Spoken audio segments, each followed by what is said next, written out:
Binigyan din ni PNP Chief Police General Jose Melencio Nartates Jr. ang kahalagahan ng mas matibay na koordinasyon at intelligence sharing upang matugunan ang mga nagbabanta sa seguridad. Sa kanyang mensahe sa closing ceremony ng Improvised Explosive Device Threat and Security Symposium na ginanap noong Hulyo 31 sa Boracay Island, Malay, Aklan, na dinaluhan ng mga opisyal ng PNP at iba pang ahensya ng pamahalaan, mga kinatawan mula sa Australian Federal Police at Federal Bureau of Investigation. Lumuhok sa symposium ang 35 kalahok mula sa iba't ibang law enforcement agencies at international partners upang talakayin ang intelligence bomb threat management, terrorism financing, emerging technologies at mga banta ng improvised explosive device.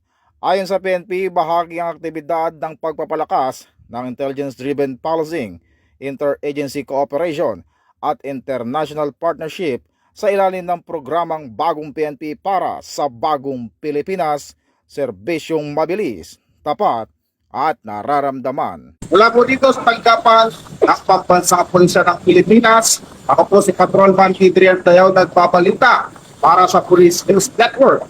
Alagad ng para sa tagataguyod ng Balitang Pulis.